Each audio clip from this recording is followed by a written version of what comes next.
I'm Eileen O'Connor, and thank you to Sue and thank you to Liverpool University for the invitation to come and speak with you today.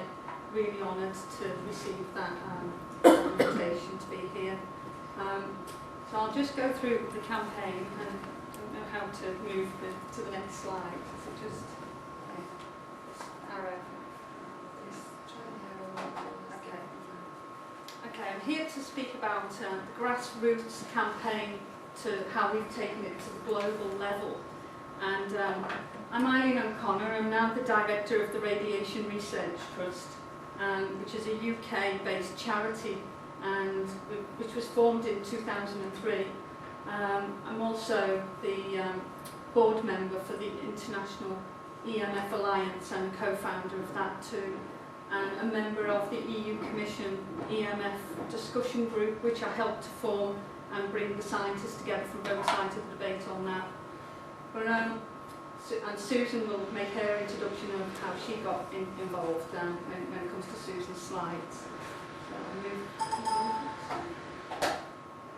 okay, this is just a picture of one of our petitions that we handed in at number 10, and some of the trustees there on the photograph with us, along with Joe Benton, who's now a retired local MP from Sefton. He was one of our trustees, and Bill Esterson, who's a local MP at the moment now for Formby and Sefton area, and Dr. Erica Mallory Blythe, and Mike Bell, who's an environmental lawyer, and then Brian Steeny, who was also our chairman, who are all on that photograph. The report we were handing into number 10 on that occasion was a report based on smart meters, and smart meters are what's coming next, and it's something that you might want to avoid because of the radiation that it gives out continuously to your home, so you don't want something like that attached to your house. So just a little bit about me, and why am I here, and how did I get involved? I got involved in 2001, and I'd just been, running a business, bringing up my children, just, ordinary lifestyle, and but for years I'd been suffering with headaches and dizzy spells and not being able to sleep, and I'd visited my doctors on a number of occasions just to be told it was either stress or a virus. And I had a really healthy lifestyle. I was health conscious. I was, really into my running and training, and then at the age of 38 I was diagnosed with breast cancer, and I was so shocked about it because there was no one in my family at the time who had breast cancer, and I'm from a big family, and at first I just thought I was, it was a bad luck of the draw, and decided to just get on with it. And it was only when I started to attend the hospital I started bumping into neighbours.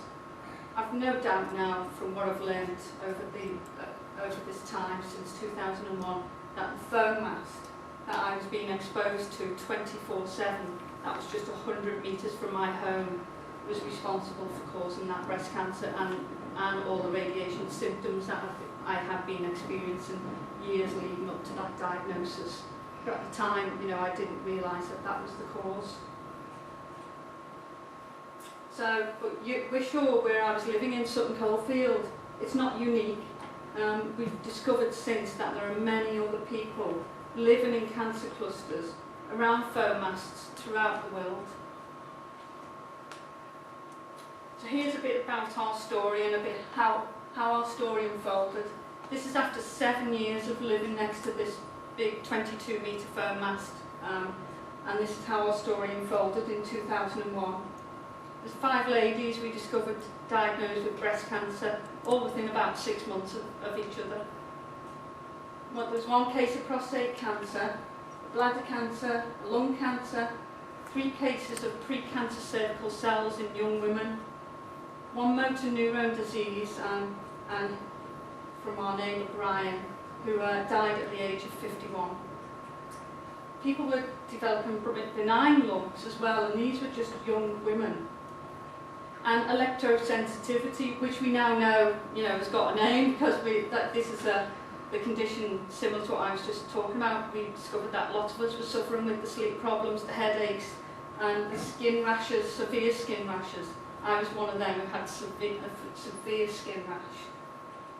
So we didn't realise that all those conditions there were linked to this, what's now known as electrosensitivity. And we had the low immune system problems as well, low white blood cells. Quite a number of us who had blood tests confirmed that.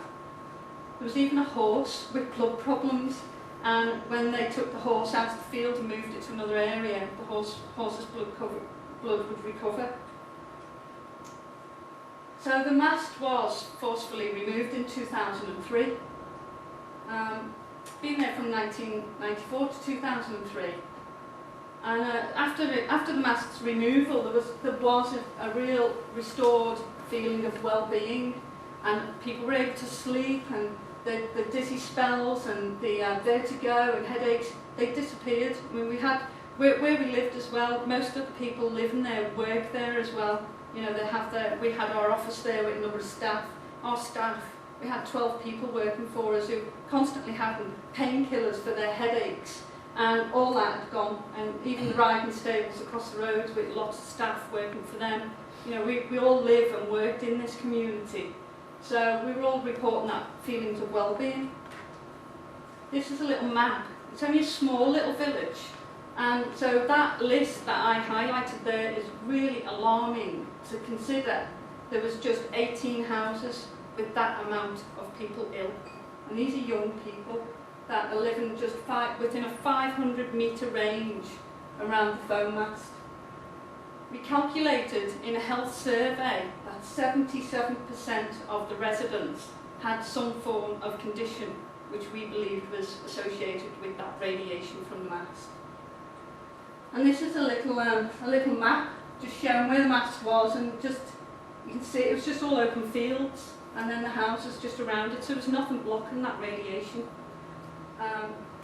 So it was quite shocking for us to discover that, and we realised it was something environmental, and that's when we went and we engaged with the authorities.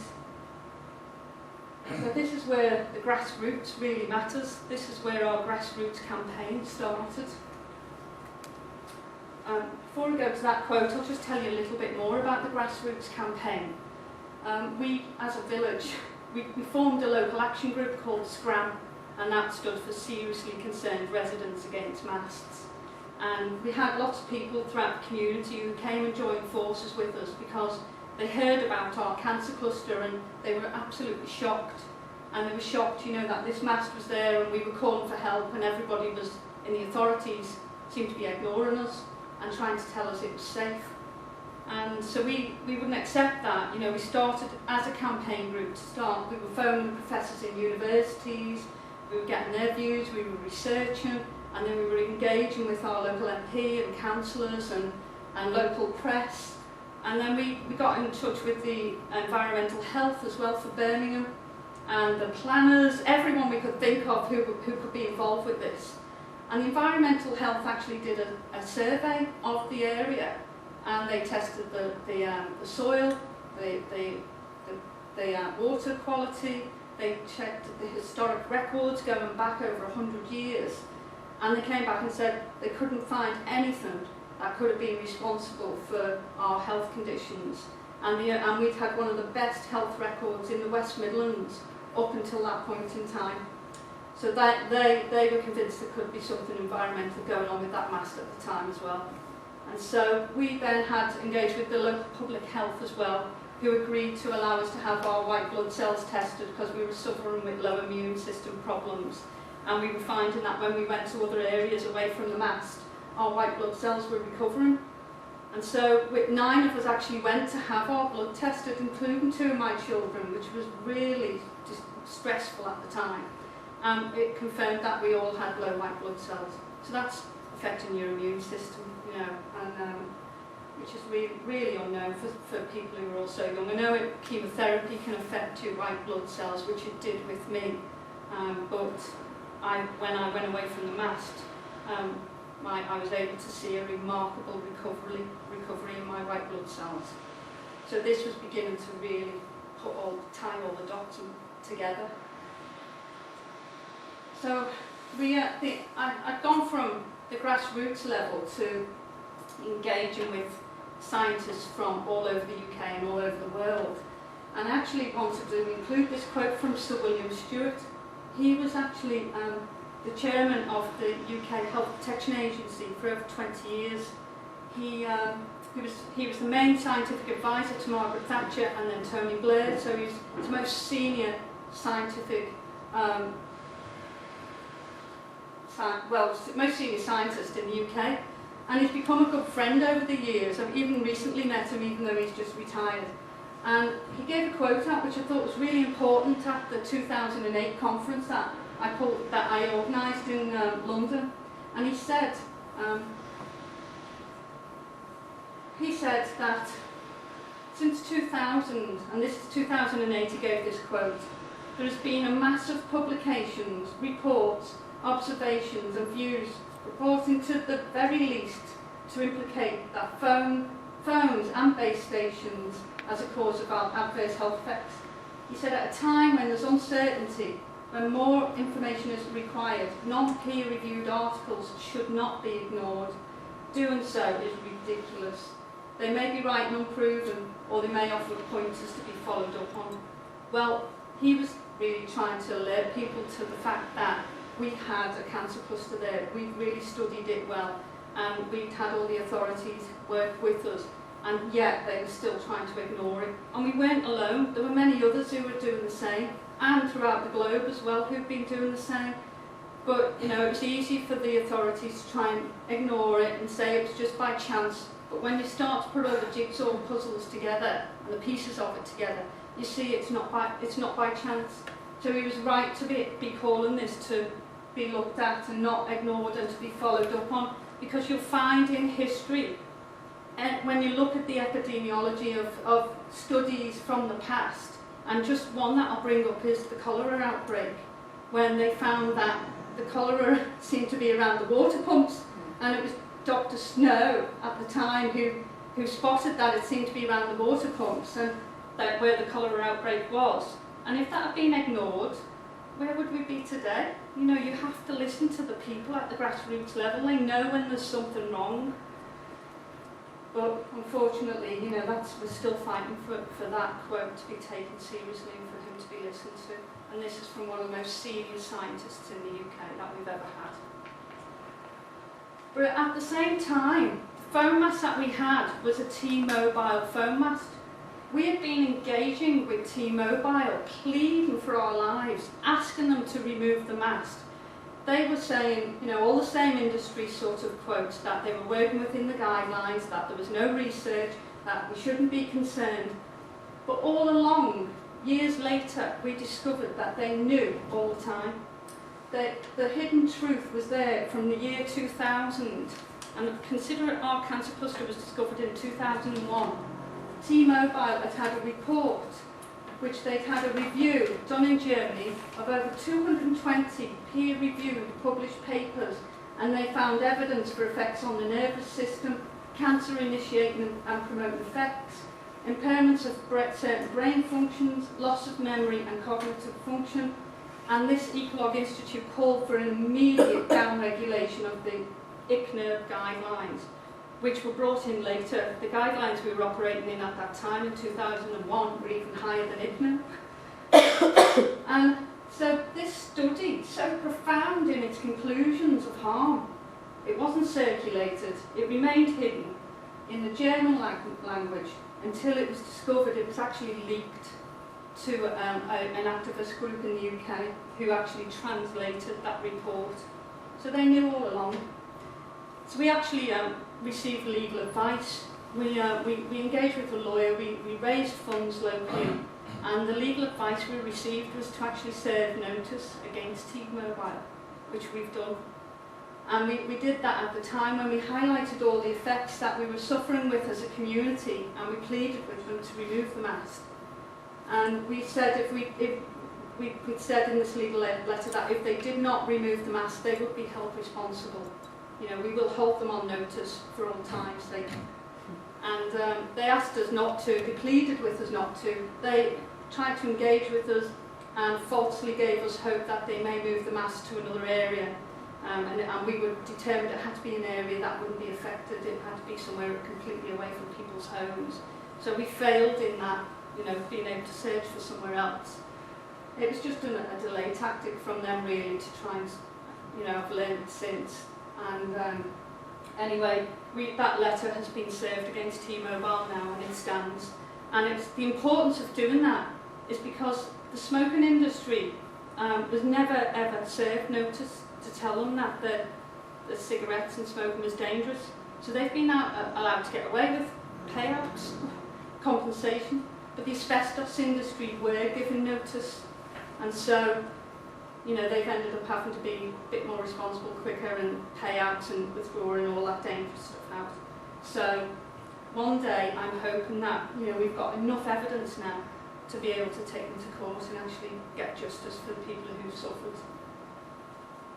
There's that much research, I wouldn't be able to go into it because you hear the quote from Sir William Stewart that you should be listening to the grassroots level, but you should also be listening to the research that's there. And when it's not convenient, they won't listen to it, the government or industry. They'll try and bury it, they'll try and do everything they can to keep it under wraps. But this, I would say, is one of the most shocking images that I've seen. And this is research that is over €3 million, funded by the EU, and it's been repeated in 12 research groups in 7 European countries. And you'll see it's the reflex study. You'll see that image of a cell, the control image of a cell. And then you'll see that image with the DNA damage coming off the cell. Well, that DNA damage coming off that cell is equivalent to 1,600 chest x-rays. Now, I'm sure you'd all agree that we wouldn't want to be exposed to that amount of x-rays. We all realise now that that's dangerous and it's under control. But this image here, you'll see the DNA damage coming off the cell, which is similar to the 1,600 chest x-rays damage. That is the same. That is just from exposure to the cell of 24 hours exposure to a mobile phone. And that is terrifying. I asked Professor Yuri Grigorev, who's the head of Russia's radiation protection, and he's become a good friend over these years. He was actually in charge of controlling the Chernobyl situation. And I asked him a question, which was, what is worse? Ionising radiation, which we know is really dangerous, or non-ionising radiation, which is this radiation that is everywhere now for our mobile phones and Wi-Fi and phone masts and now the smart meters. It's just layer and layer and layer after, it's just being added to it constantly. And when I asked him that question, what was worse, he said this is worse because it is totally out of control.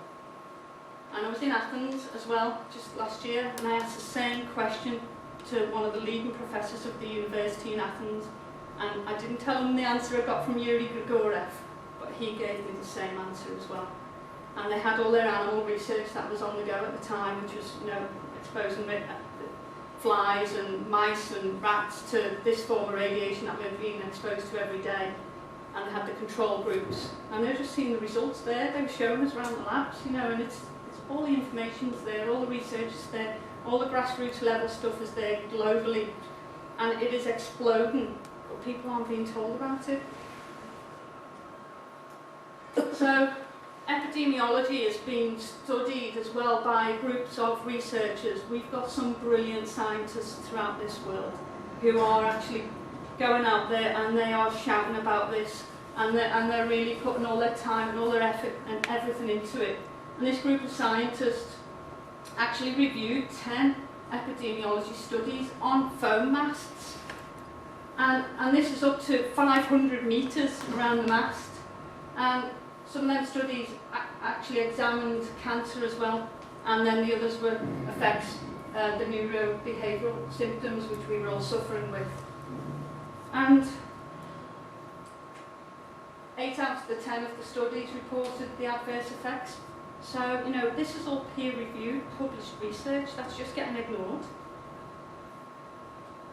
This graph here, this was actually, I was at a conference in 2006 in Brussels, And it was an industry seminar, and found it absolutely shocking. It was a packed event, and mainly industry and the EU Commission, and there was an activist there from France, and the activists in France are absolutely brilliant. In France, they are really making big progress, and they're beginning to protect the children in the schools, and unlike what we're doing here in the UK. There's an activist there from France, and he continually kept standing up over the 2 days and asking this same question. And he discovered a graph on the World Health website that highlighted that research that I've just shown you, which was all those 10 research epidemiology studies, showing that 80% of the research published to that date was all showing effects from foam masts, compared to just what was ongoing, just about the other 20% remaining. And he kept asking them why were they trying to tell the audience that there wasn't a problem when the World Health website had a graph on there saying the opposite. And no one could answer him, no one could answer his question. And so he asked to sit down and to be quiet. Well, at the end of the 2 days, the World Health eventually had to end up putting the slide up on the screen to show everybody that it really was on their site. And it's strange because it's not there anymore. Once it's highlighted to the massive audience, that has been taken off the World Health website. But we've got the original letter of complaint from this brilliant activist researcher who has written to the leader of World Health asking where's the graph gone, this is where it is, showing where he's got the original from. And this is what's happening. We've got to start asking the awkward questions, and we can't be letting them just bury this stuff, because it exists. And whether they want to take the graph off the website or not, we can't dismiss the fact that these studies are peer-reviewed and published, and they're still there, and they're not going away. They're just going to keep increasing. But this also sort of highlights that science today is for sale, and it's sad. It really is a sad state of affairs that science is for sale. And this was a graph that's been put together by Professor Henry Lai. He's one of the most brilliant researchers in the world. He was the first to discover the DNA break with this radiation. And you can see here, it just speaks for itself. The non-industry studies, you'll find that 70% of the non-funded industry studies will find the harmful effects. But then the industry-funded studies, 68% of them don't find any effect. So when you look at a study, you have to break it down, and you have to look at the designs of the study. Many of them have been designed not to find an effect. And there's so much science and spin going on that it's a shame really that when reporters receive it, they'll just read the final conclusion of most of the research. And as an ordinary person who's just come from an ordinary background to discover this, I'm so shocked, because I was really trusting of research and science and scientists and doctors, but it's just, I wish the public would wake up to it, and that's what we need. We need the grassroots level to wake up to what's going on in this corruption of science. And it's getting harder and harder and harder, because even big bodies such as Cancer Research UK have now received over £50 million from the foam industry. They've bought 300 scientists, and they now seem to be like the voice of industry. I've had many debates with them. If you go on the Cancer Research UK and put in my name and Cancer Research UK, you'll find all the big debates that we've got ongoing. Cancer Research will never share that with you, not just my debate with them, but many others who are arguing against their defence of industry. So, it's heartbreaking when you come from someone who's worked, raised funds for big charities like this, and then have gone through cancer and seen other people suffering with cancer and watch people die with cancer, to think that this is going on, but it is, and it needs to be stopped. That's another campaign, that's another major campaign that's got to be sorted. We've got to stop this corruption in science. But the media has been absolutely brilliant, and when I started the Grassroots campaign, I engaged with the media and it's getting more and more difficult to work with them because there's a lot now, especially with this campaign, because now the media are now relying on it, you know, on their phones, on their iPads and everything. Everything's been reported on that, and advertising and everything. So I actually feel like we're dealing with the hardest campaign in the world. But they have been great. You know, can't criticise what's happened in the past. It's getting increasingly more difficult. But this is just a snapshot of some of the groups that I've worked with and the newspapers that I've worked with. And I started from the grassroots again with the local newspapers. And when I was living at Birmingham at the time, the Birmingham press were absolutely brilliant. Every single week, it was almost like I had my own weekly column. It was great, you know, conversation with the reporters every week, you know, of what's happening this week, and the same with the local TV and radio, and they were brilliant. And so it went from there, you know, there are local papers in Sutton Coldfield to the Birmingham Post and the Birmingham Evening Mail, and they were just brilliant. And I started to look at the editors of the papers and that as good friends, and I trusted them. Because at the beginning I was really a bit scared of speaking with the media, you know, because you think, what are they going to say and what they're going to... But they were just brilliant, and I think when they find something that they know there's truth in, they will, if you can get, you know, good support from them, which we did, it really galvanised the campaign. And then I've had some reports in the Formby Times and the Champion News and the Liverpool Echo. And then in the national papers, the national papers really took hold of it when the phone mast went down. Because in 2003, the Wishaw phone mast was removed, but at the same time, there was about 7 that went down on the same night. But our community, because we'd had such a campaign group going, we really galvanised ourselves. We camped out, we stayed there for about 3 months to stop the mast from going back up. So it caused a real interest, and we did every media stunt we could think of to actually make sure we kept that mast from coming back. Absolutely everything, from having big military tanks there to one of our neighbours owned 2 big military tanks which he brought down. We had them in the fields. One of the tanks had been in Saving Private Ryan as well. And we had, the mast was actually delivered to a local scrapyard who was one of the neighbours whose wife had breast cancer, and when he asked what should he do with that, we asked him to bring it back. So the press were there over that, you know, a mast coming back, but this time it was in pieces, and we actually cut pieces of it up and sold bits of it off, and with the certificate saying peace of mast, peace of mind. And you know, but the media were great, and we were on Sky News with it, and GMTV, and This Morning, and I remember speaking with Fiona Phillips from the field one morning after doing a night shift next to the mast, and they had Professor Laurie Chalice, who was leading the mobile health research programme at the time, and he was being interviewed from his library at home. And the final question, which was great of Fiona Phillips to allow me to ask, was she gave me the last question to ask of Professor Chalice, who'd been trying to tell the nation that there isn't a problem and there's no worrying. And then when I asked him the final question, which was, are you willing to put your scientific reputation on the line and tell the public that this technology is 100% safe? Well, he couldn't answer that question.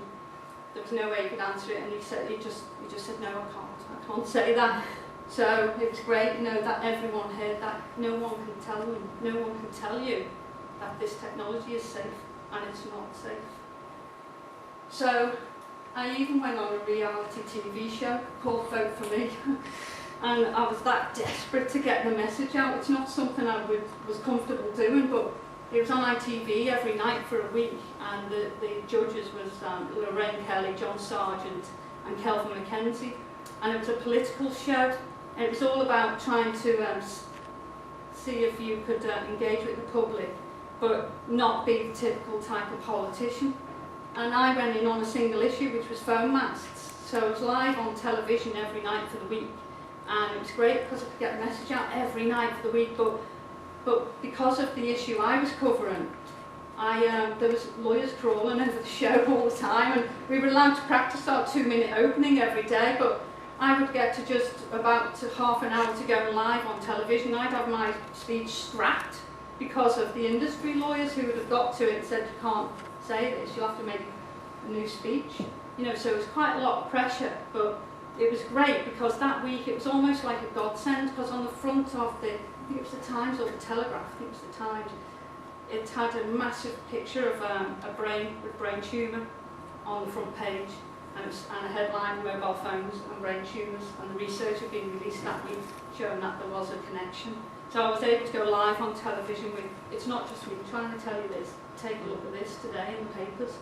So I managed to get to right to the end, at the end of the week, and the public were voting people off each day, and I came second, so that was good. And but it helped to get the message out, and that's what it was about. But then I sort of stepped away from all that and thought, well, if I go and work with politics, and if I step away and try and get into where policy is based, and work with the politicians, they're bound to listen, you know, they're going to do something about it, and I was convinced that they would. So since about 2006 or 7, I've worked non-stop at that level, right at the highest level in the world. And I've taken it right to the EU Commission, where I help them to bring all the scientists together at the EU Commission, and I'm a member of that discussion group. It's a closed discussion group. But those, it's been quite a hard experience. I've helped to provide questions for politicians, and I've even put debates together for politicians, and I've been there for the debates, and I've helped to put information together for the European Commission and the European Parliament, and it's been just non-stop. But despite all that, and even despite the fact that some of these reports in the European Parliament have received the majority of support from the MEPs, still nothing happens. And I'm at the stage where I'm just really, even this year, I've been for another meeting in Luxembourg with the director of the EU Commission. And there was myself and Dr. Erica Mallory-Blythe, who's one of our trustees, and she's an emergency medical doctor. She's absolutely brilliant. The two of us sat in that meeting in Luxembourg with the director of the Commission. You can't get any more senior than that. And his whole big team from the Commission and industry were there as well. And they had no argument. They could not argue anything that we put them forward to them. They could not defend their position, and yet they're not going to do anything about it. So it's really left me so frustrated, and I'm so glad that I'm here at your university, because we've got to get back to the grassroots level. And it's clear to me now. And last year as well in Athens, when I was presenting in Athens as a member of that EU group, I realised at the time there's just no way we're ever going to get through to these people. And I actually at that meeting served notice against every one of them in the room and just said I've had enough, and it was a packed event. I served notice against all you scientists who are trying to keep a lid on this. Every single one of you will be held responsible, and your name should be held in history for what you've done to protect industry rather than the public. And I don't want to work with them anymore. You know, I'm at that stage that it's a waste of time, and that we've got to get right back now down to letting the public know, because it's only the public that are going to be able to demand the change. But we've got other hope going on here, because we've got the insurance industry. Well, the insurance industry are the ones who aren't going to want to be paying out against this. And here we've got a quote from one of them, Swiss Re. They've done a review of all the things that are likely to be hitting us as the most critical things within the next decade. And they've got this as on the highest category alert. As over the next decade, they've said, with the convergence of mobile phones, computer technology, it's led to a proliferation of new and emergent technologies and the increased exposures to electromagnetic fields, which they've said the health implications remain unknown, but the liability rates are likely to rise in the next 10 years. They won't insure this anymore. So that's saying a lot. You know, and they're not the only ones who've put this statement out as well. There are other insurance bodies who are doing the same. So we need the insurance bodies, the courts, to be able to catch up with them. There's been a number of court cases around the world now that have been won. So we need to get the same here in the UK. And it's been hard trying to find out who is going to be responsible. For years I've been trying to get to the root of who's going to be responsible, because you'll send you running around in circles. The government will say, we're working within their guidelines. And then the scientists who are setting the guidelines are saying, oh, our guidelines are only protecting you from heating. And then you go back to the government and you're just getting sent all around the place. So it took a long time to get an answer to this question. And the answer of the question actually came from Paolo Vecchia, who was the chairman of ICNIRP, the industry-friendly group who set the guidelines, which these guidelines that you'll hear, we're working within the guidelines. These guidelines for this form of radiation are only protecting your body from heating, and they're only meant for 6 minutes of exposure. So you're not being protected by the biological effects. We all know with microwaves, you know, biological effects have happened before a piece of meat is cooked. And we're not a piece of meat. We're electrical beings. You know, our hearts work on electrical impulses, our brains do. And you know, we're not a piece of dead meat like the way these guidelines are set.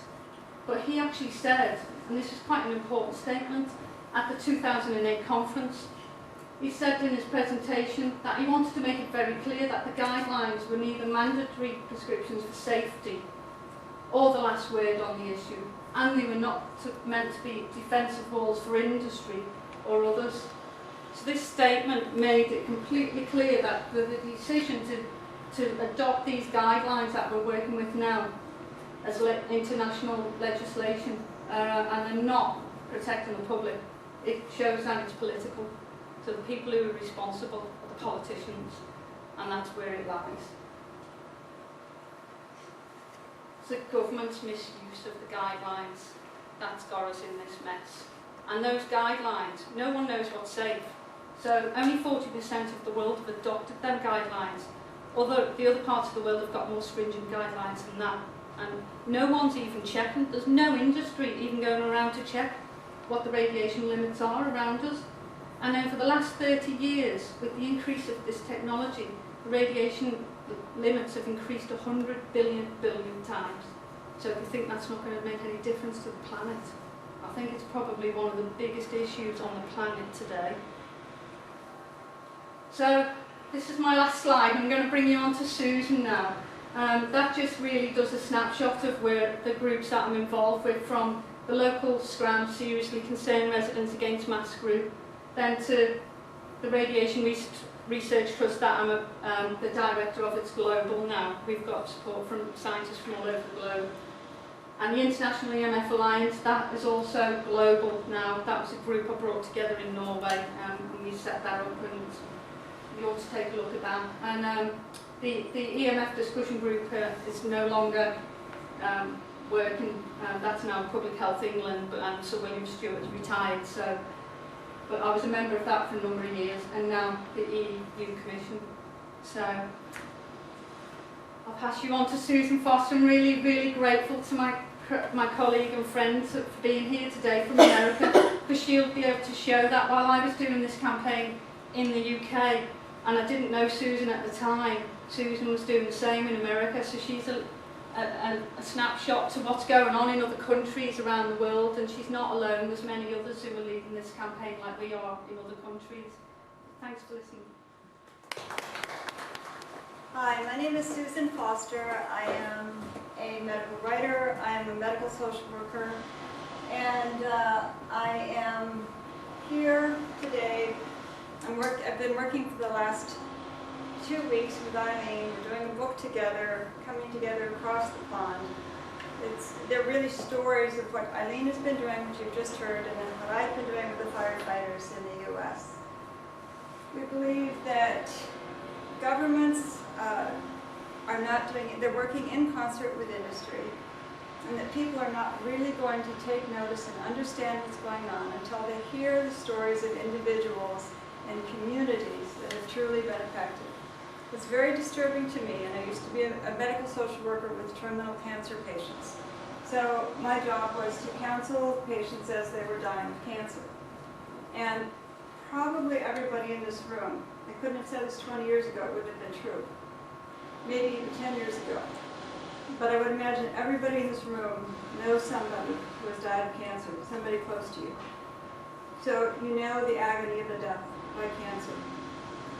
And it didn't used to be so universal, and it is now. And so I'm very grateful to Liverpool University for inviting me to be here and for undertaking the project that you're undertaking, because we have to look at the causes that are outside the norm.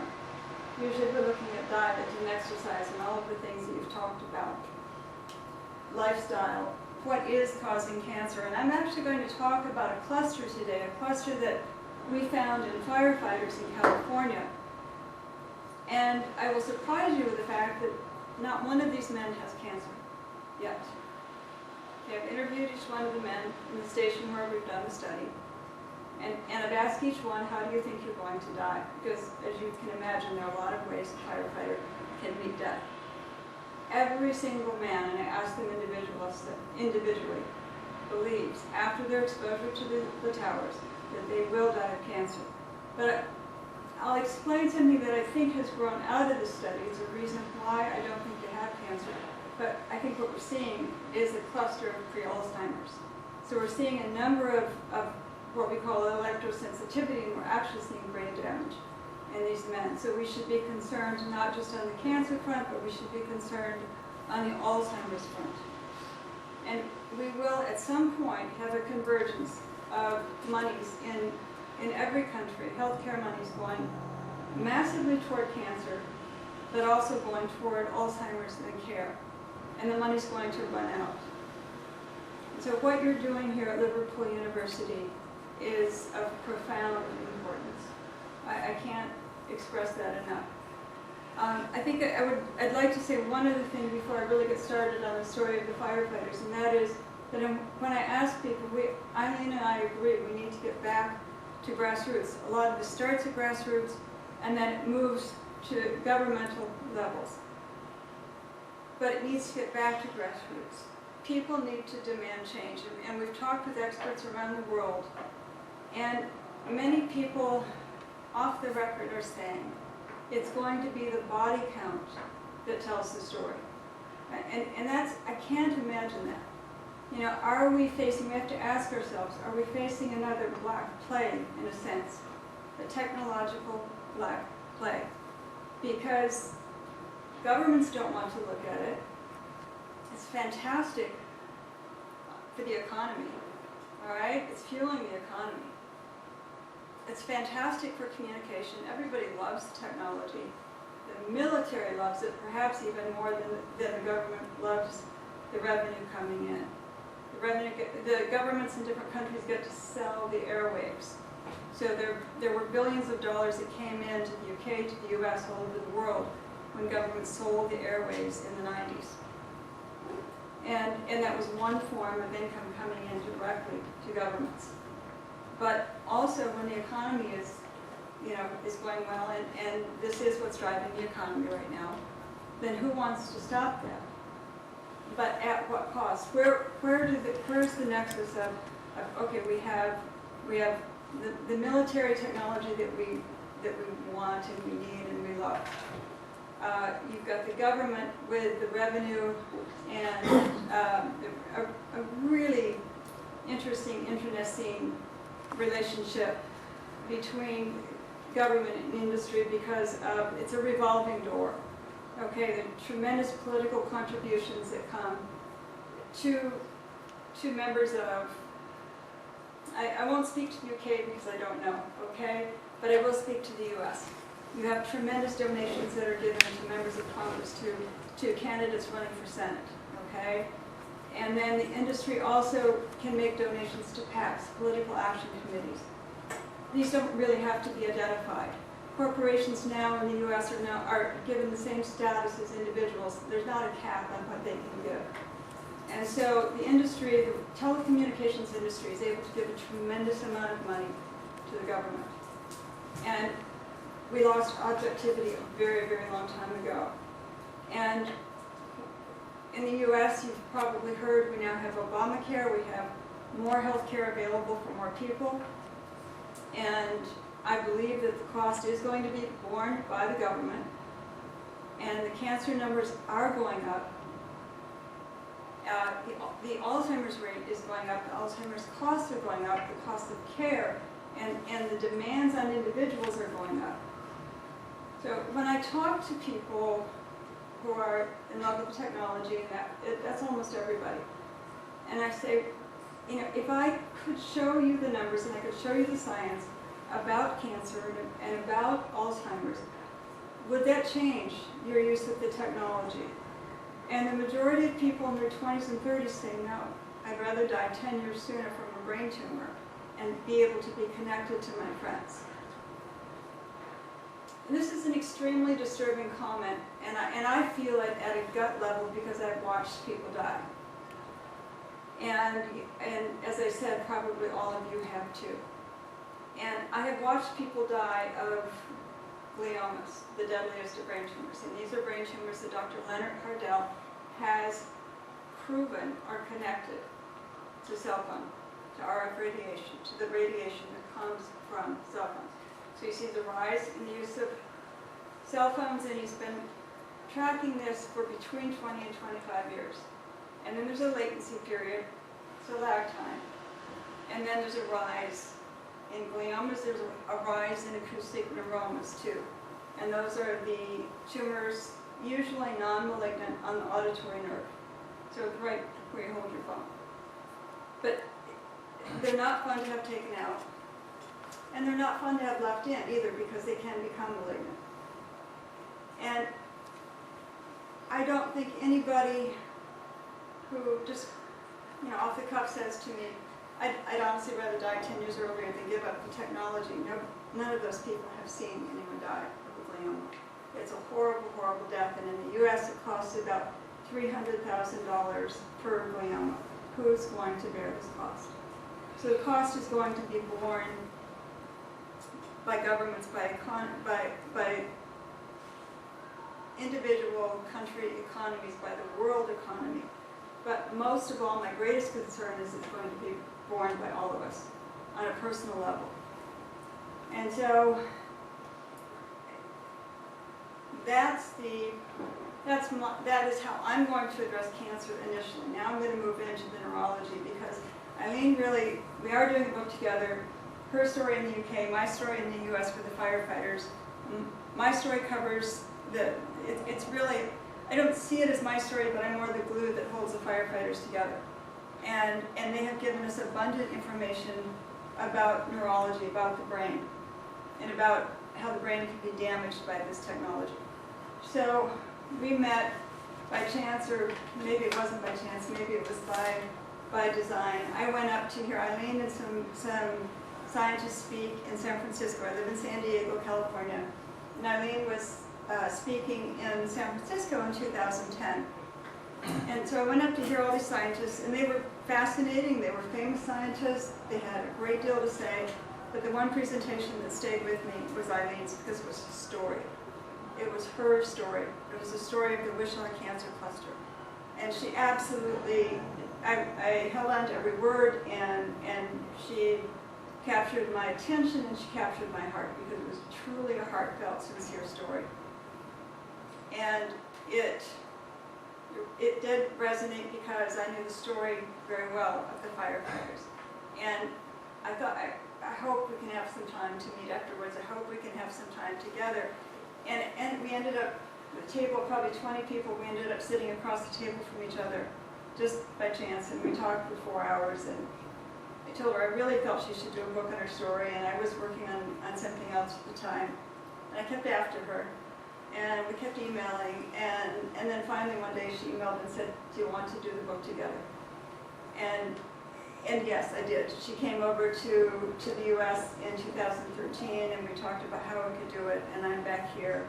I've been interviewing with Eileen, interviewing the residents in Wishaw who survived the cancer cluster there this past week. That's been a fascinating journey for me.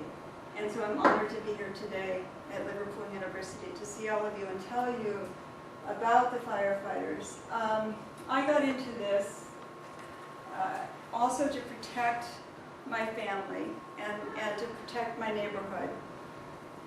In 2001, it was actually a little bit prior to that, I think 2000, there was a permit that was filed to put a very large cell tower. Now, we call them cell towers, and so you call them masts, but I may use them interchangeably, but just know what I'm talking about when I say cell tower. So there was a permit filed to put a cell tower on a golf course surrounding my neighborhood with about 400 homes, lots of children. And it was this 104-foot mast was going to service not just our neighborhood, but a community, neighboring community that was on the other side of the track, so to speak, and they wanted the cell tower where we were so that they didn't have to deal with it. And I didn't know anything about it. I didn't know anything about the permit. I didn't have a cell phone. And I saw my youngest son off on the bus, was walking his dog around the block, and a lady was standing behind a clump of palm trees. And it was sort of like, you know, come over here. It was very clandestine. And I honestly didn't think she was talking to me, but she was. It turned out she was the wife of an industry executive. And she asked me, she said, "You're the medical writer, right?" And I said, "I'm medical health, yes." And she said, "Can you read a medical study?" And I said that I could. I couldn't understand everything in it, but I could understand most of it. And I asked why, and she said, "Well, we're hoping you can lead the fight against the cell tower." And I said, "What's a cell tower?" So I went into this completely clueless. And at the time, I was recovering from an accident where I'd broken my neck and I had limited use of my arms and hands. And she said, "Well, you can just go on your computer and you can look up, I'll give you the links." And I said, I can't use the computer. I didn't have that use of my hands regained at that time. So an interesting thing happened. I'll never know who did it. But about 2 mornings a week, when I took my dog out at 6 a.m. before I woke the children up, there were manila envelopes placed on my doormat on my front porch. Didn't have my name on it, didn't have any identification on it. I opened them up, and there were scientific studies. And this happened for probably a period of 6 weeks. So I was well versed. I have to believe, of course, this came from the industry executive. It turned out I had quite a few telecom neighbors. I became well versed enough in the science that I was profoundly scared for my neighborhood. And we fought the tower, we won.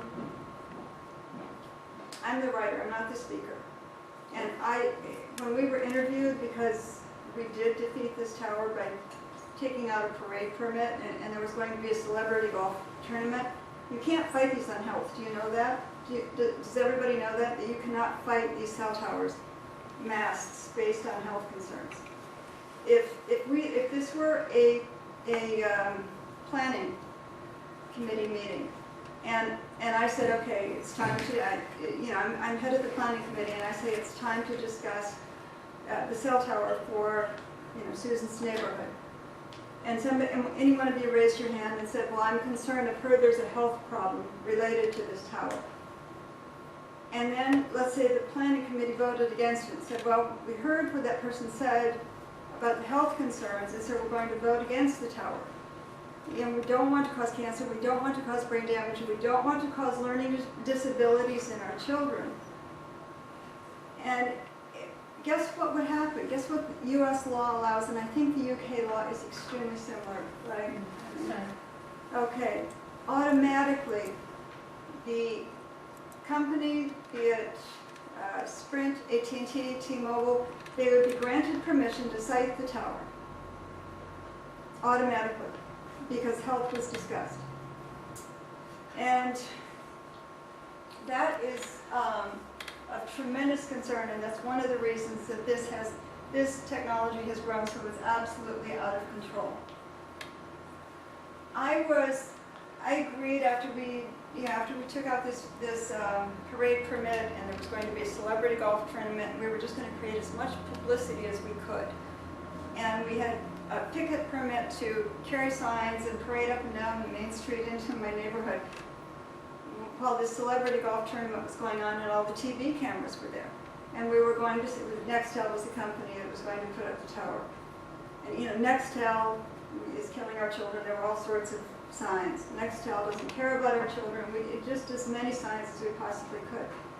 We got that parade or picketing permit, and within 24 hours, the permit request had been withdrawn. That's how we defeated the tower.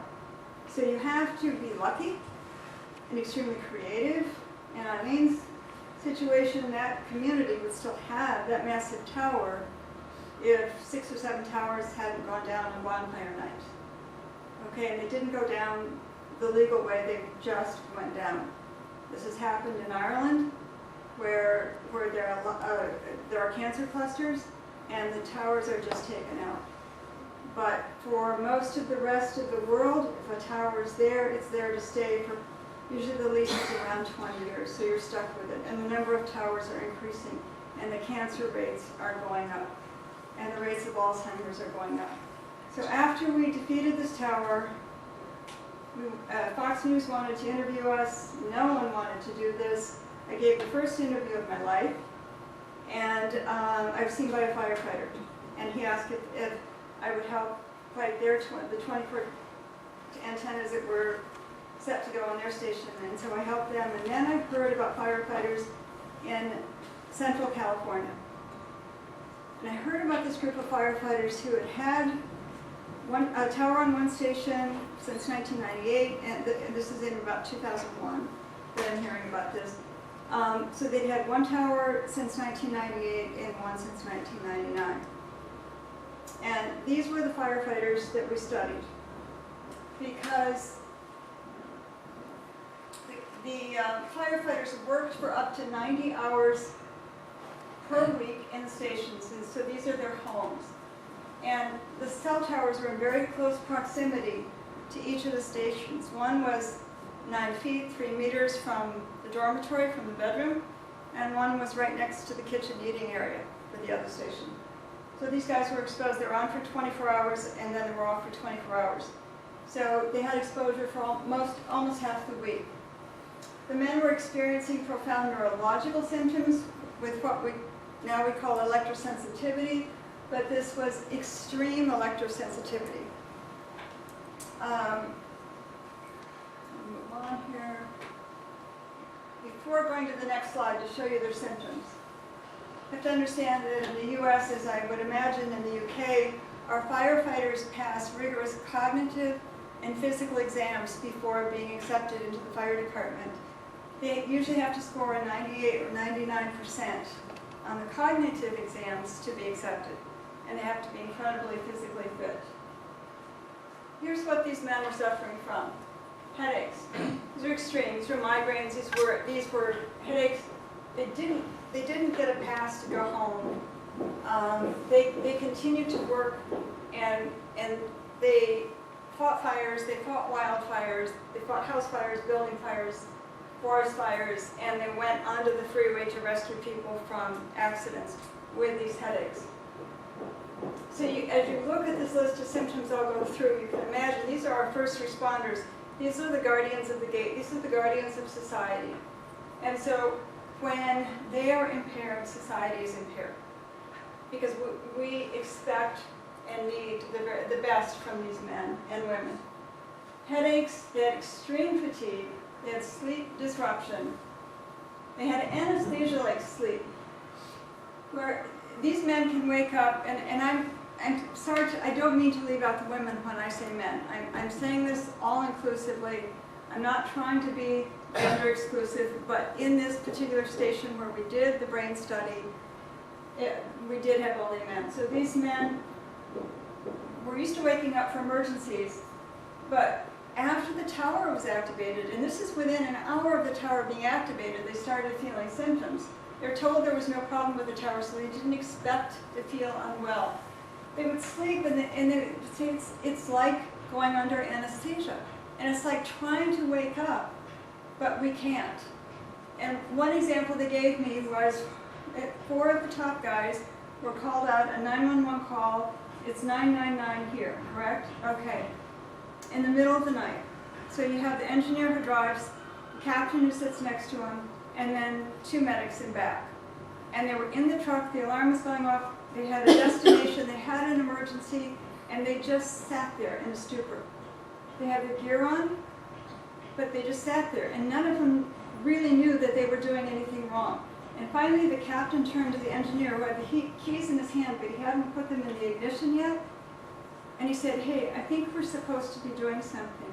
You have no idea how bright these men are."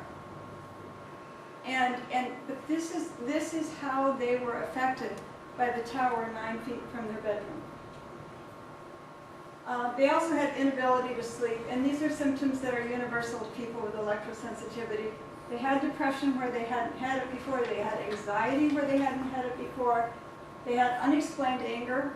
One man just erupted in anger, and they say it was for the very first time in his life. Tinnitus, you call it tinnitus, okay, ringing in the ears. And a lot of us are experiencing that now. Getting lost on 911 calls in the same town they grew up in. A 20-year medic forgot basic CPR. He had not made a mistake in 20 years. And he was not a paramedic, he was a full medic. So he could have done a trach tube, started an IV. He prided himself on his level of expertise. And they had a victim who was in the midst of a heart attack. And this medic forgot basic CPR, got lost. And the guys covered for each other. They all knew they were in trouble. They thought it was the tower.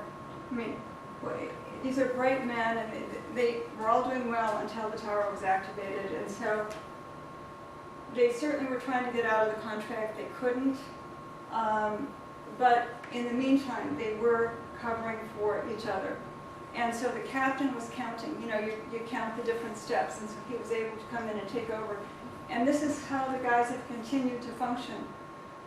And that's covering for each other, knowing that they needed to think extra hard because they knew their brains were somehow being affected. There was also immune suppression symptom, and these are healthy guys. Frequent colds and flu. I decided to contact Dr. Gunnar Heuser, medical doctor, PhD, who was then in Agoura Hills, California. The men we tested were near Santa Barbara, California, so it's not far away. He's an expert in neurotoxicology, has worked with toxic chemicals for years, and was new to this field as everybody was, but at least he was working in this field, and I asked him how he would design an ideal brain study under these circumstances, and he did design it. He said the best way to look at the brain and see how it was functioning at the time, this was 2004 when we did the study, was with a SPECT brain scan, and it lights up the brain in color. It shows which parts of the brain are active and which are inactive. So we weren't expecting to find areas of red. I don't have the scans with me. But we found in all 6 firefighters these different pockets of fiery oranges and reds where we should have seen blues and greens. The men were away from the station, they're away from cell towers, they're away from cell phones, yet we were seeing this stimulation of the brain that has been associated with radiofrequency radiation, with this non-ionizing radiation that is what is emitted from the mass and from cell phones. And to see it when they were resting in the scanner was alarming. And what we now believe we were seeing was a pre-Alzheimer's condition, because many more scans have been done in the last 10 years of Alzheimer's patients. And that's what we were seeing. The really concerning thing is these are not older men, these are men in their 30s. They're 6 men, 30s, 40s, and one in his 50s. We also did TOVA testing at Dr. Heuser's suggestion. And this was a test of cognitive function, reaction time, and impulse control, and it's objectively measured. So it's called the test of variables of attention. So it's how attentive are you cognitively, how quickly do you react, and how well can you control your impulses. In all 6 firefighters, we found impairment of all 3 areas. Cognitive function, we found impairment of impulse control, and also reaction time. 3 of the 6 men tested were captains. And they're the ones who will tell you to go into a burning building. They'll tell you it's time to come out. And you obey the captain like you would your sergeant in the military. Okay, you don't go against his or her orders. And what's frightening is to think that you've got captains, you've got all your firefighters, but you've got your leaders with impaired functions that are critical for keeping society safe. I followed up with the firefighters recently, through the years, but very recently too. They continue to report symptoms even though the towers were decommissioned, and the consistent report is memory loss.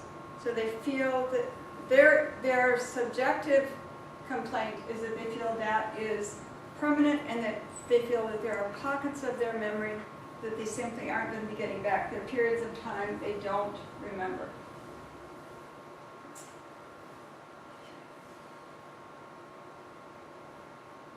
Two of the firefighters were men we didn't test in the study, and they had something that was extremely unusual and abnormal for firefighters, and they went out on psychiatric disability.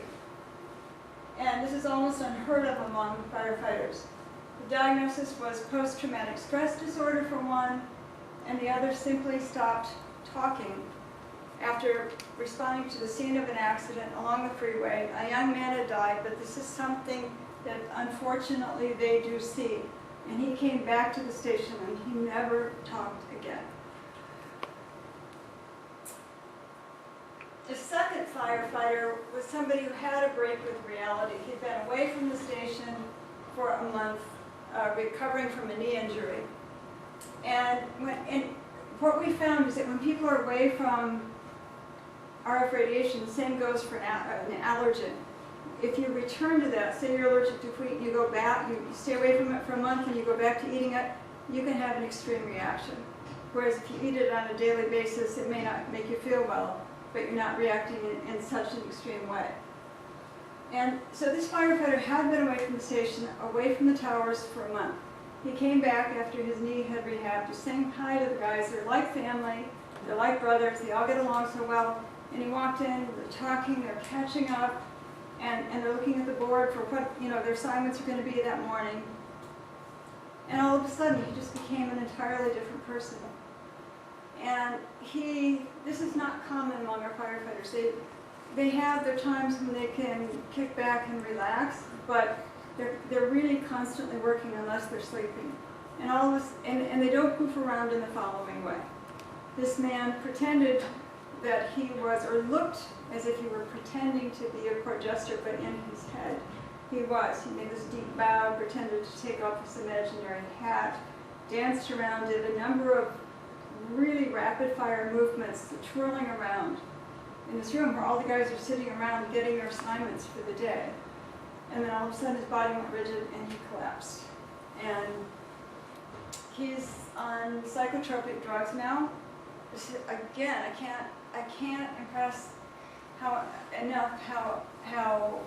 emphasize enough how unusual this is for firefighters to be on psychotropic drugs. What Dr. Poyser and I suspect, because 2 women have suffered strokes in this fire station, is that perhaps these men had vascular spasm strokes. Dr. Poyser thinks most likely both strokes by the women were vascular spasm strokes where the blood is heated. We call this a non-thermal radiation, but it really gets into the thermal range after a certain amount of exposure.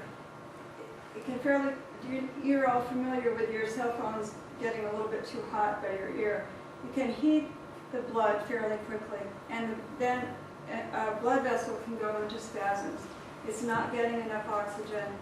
There can be bleeding into the brain, there can be a lack of oxygen, and there can be permanent injury from this if it's not treated properly. We suspect that the 2 men who went out on psychiatric disability may have had vascular spasm stroke, which would have been consistent with something that could be caused by the towers.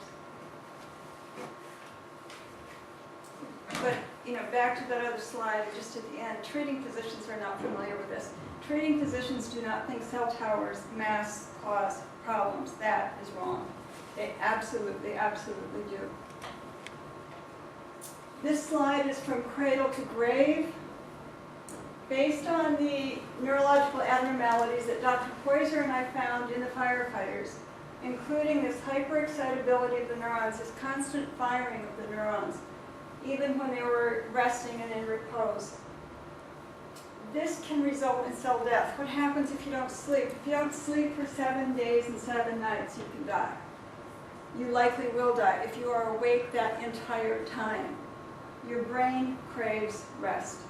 Your cells crave rest. And your cells, in a sense, go to sleep too. Okay? They need to calm down. They don't need to be excited all the time. They need to take in nutrients. They need to expel toxins. And if they are constantly firing, constantly on, then they will die.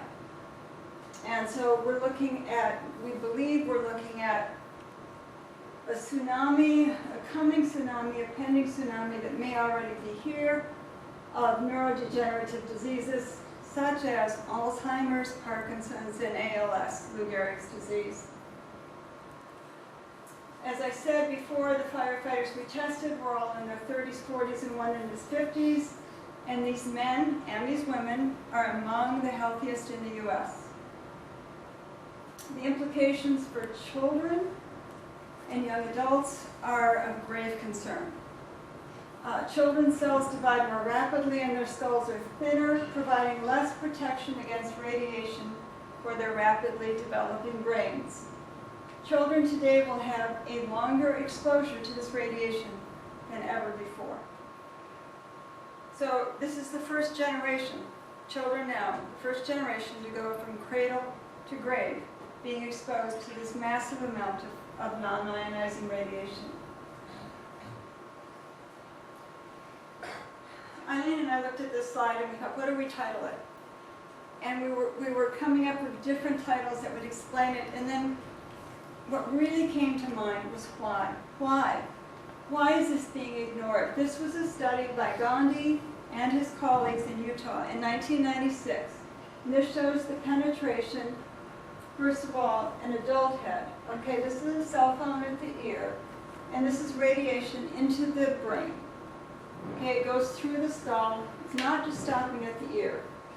This is how far it goes into the brain. This is the brain of a 10-year-old child. Thinner skull, deeper penetration. This is how far the radiation travels from the ear, past the midpoint of the brain, almost to the other side in a 5-year-old child because the skull is so thin. Okay, and then let's look very quickly at why children are at risk. Children absorb more energy, as you can see from the pictures, than adults from the same phone. Tumors in the midbrain are more deadly, okay, so they have more exposure in the midbrain than those in the temporal lobe. But I will say you don't want a tumor in the temporal lobe either. That is no picnic. You take part of the tumor out, you take all the tumor out, you take away the person. The temporal lobe is really who you are. Children's cells are reproducing more quickly than adults. Children's immune systems are not as well developed as adults. And of course, there's the longer potential for lifetime exposure. As an American, what I want to point out again is the date, 1996, when the study was done. And it's a stunning, startling, compelling study. And also in 1996, the United States passed the Telecommunications Act of 1996. That's what it's called. And in there's a section called Section 704. And that's the section that says that we can't discuss environmental concerns which the courts have interpreted as health concerns. We cannot discuss them when it comes to siting a tower. So look at how much radiation the children absorb, and health is not a consideration. The World Health Organization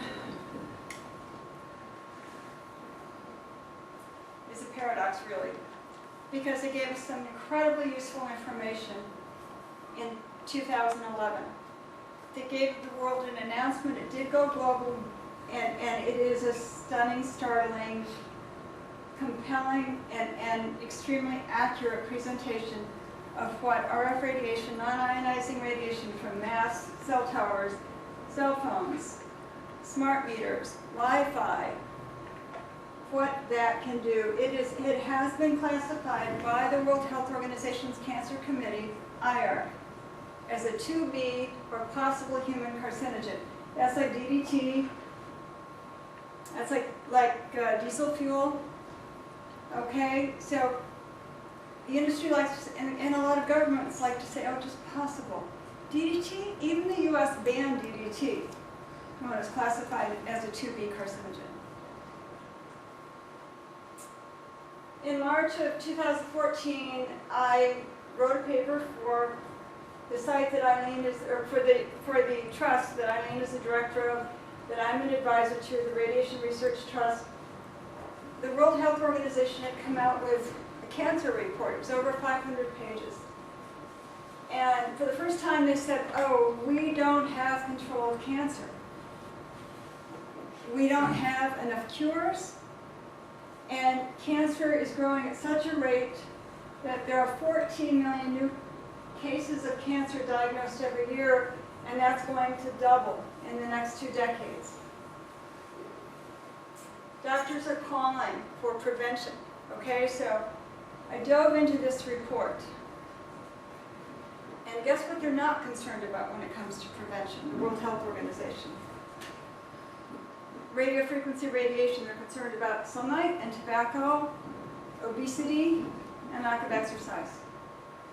I think you're probably covering a lot of this here at Liverpool University, and I thank you for doing this, because it was Dr. Christopher Wild, who's head of IARC, who just 3 years earlier classified RF radiation as a 2B carcinogen. There's the paradox. Yet he's the co-author of this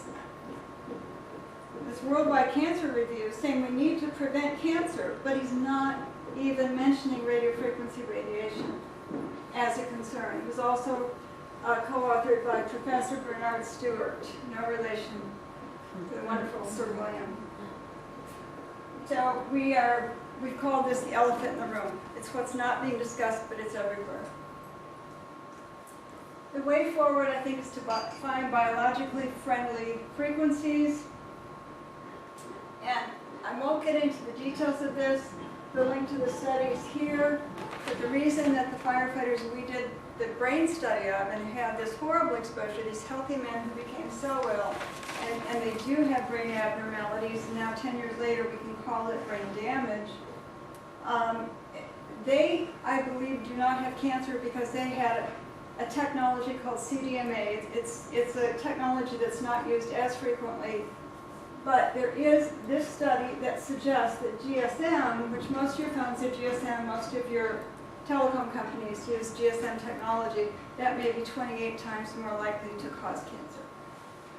Because there's this discrepancy between the two, it is suggesting that we should look toward some of the biologically friendlier frequencies. I don't think the technology is going away.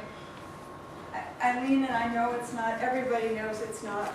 But we would like to put, we're saying down here, funding should be released to support a dream team of independent experts who are tops in their fields to try to find better frequencies, safer frequencies to use. So we think urgent guidance is needed to protect public health because of the rapid growth rate of mobile phones and all of the technology around the world, because the long-term effects are largely untested. There is no science that says this technology is absolutely safe. The brain is the most vulnerable organ in the body, and children are the most vulnerable in our population. And at present, the technology is being increasingly used with no precautionary guidance to the public, even though it's been called for over and over and over again. Over 200 international scientists have signed an appeal to the United Nations to protect humans and wildlife from electromagnetic fields and wireless technology. Martin Blank is an eminent professor at Columbia University, and he represented the over 200 scientists. And his quote, I believe, should be heeded by all. The time to deal with the harmful biological and health effects is long overdue. To protect our children, ourselves, and our ecosystem, we must reduce exposure by establishing more protective guidelines. And I'll let Eileen finish here.